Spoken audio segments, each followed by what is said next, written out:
You're probably the smartest person in your friend group. You got great grades in school. You followed all the rules. You went to a good college, got a prestigious degree, and landed a highly respectable, well-paying job. On paper, you're a massive success. But when you look at your bank account, and when you look at the actual freedom you have in your daily life, something does not add up. You're making good money, but you're definitely not rich. Meanwhile, you scroll through social media and you see people who barely graduated high school building massive companies, investing in real estate and reaching complete financial freedom before they even turn 30. It feels incredibly unfair. It feels like a glitch in the universe. You did everything right. So why are you the one stressing about mortgage rates and credit card bills? Why do the smartest people always seem to get stuck in the middle class? Today, I'm going to explain exactly why this happens.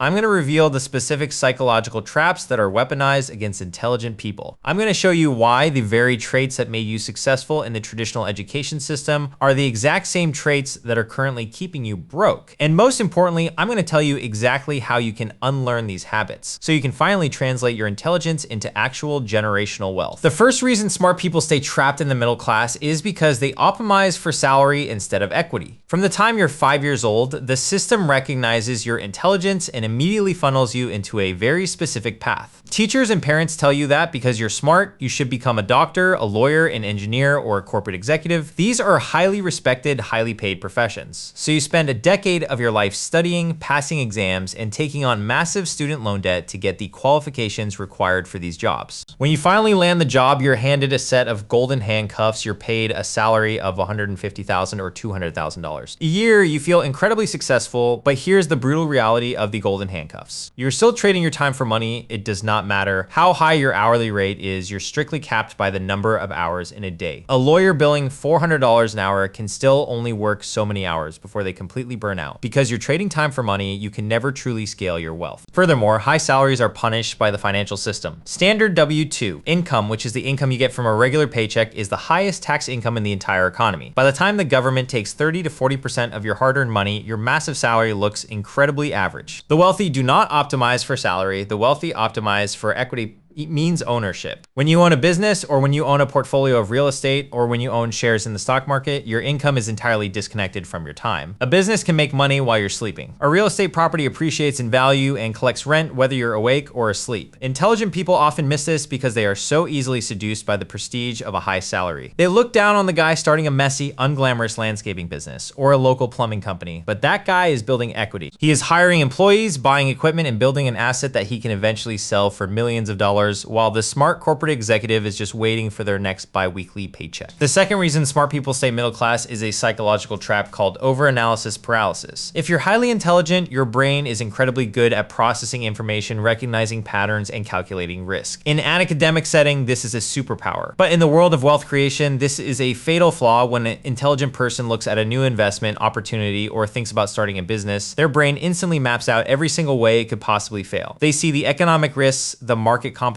the tax implications, and the statistical probability of failure. Because they can see all the risks so clearly, they become paralyzed. They decide that the safest option is to just do nothing. They tell themselves that they will wait for the perfect moment or the perfect market condition, which of course never actually arrives. Now, look at how an average person approaches the same situation. A person with average intelligence does not see all the invisible risks. They just see an opportunity. So they take action, they start the business, they make the investment. Because they took action, they inevitably hit roadblocks and makes mistakes. But they learn from those mistakes, they adapt, and they keep moving forward. By the time the intelligent person has finished running their fifth spreadsheet simulation to perfectly calculate the risk, the average person has already failed twice, pivoted, and built a successful company. In the game of wealth creation, raw action beats raw intellect every single time. The market rewards execution, not overthinking. If you want to get rich, you have to stop trying to predict every possible negative outcome. You have to accept that you will never have 100% of the information. You have to get comfortable taking calculated risks before you feel completely ready. This brings us to the third reason smart people struggle to build wealth. Intelligent people are conditioned to be professional rule followers. Think about how the education system operates from kindergarten all the way through a master's degree. You're given a rubric. The teacher says if you read this specific chapter, memorize these specific facts, and follow these exact instructions, you will get an A. Intelligent people master this system. They become incredible at following instructions and staying inside the lines. But the real world of wealth creation does not have a rubric. There is no syllabus, nobody's going to hand you a piece of paper that says, do exactly these 3 things and I will hand you $5 million.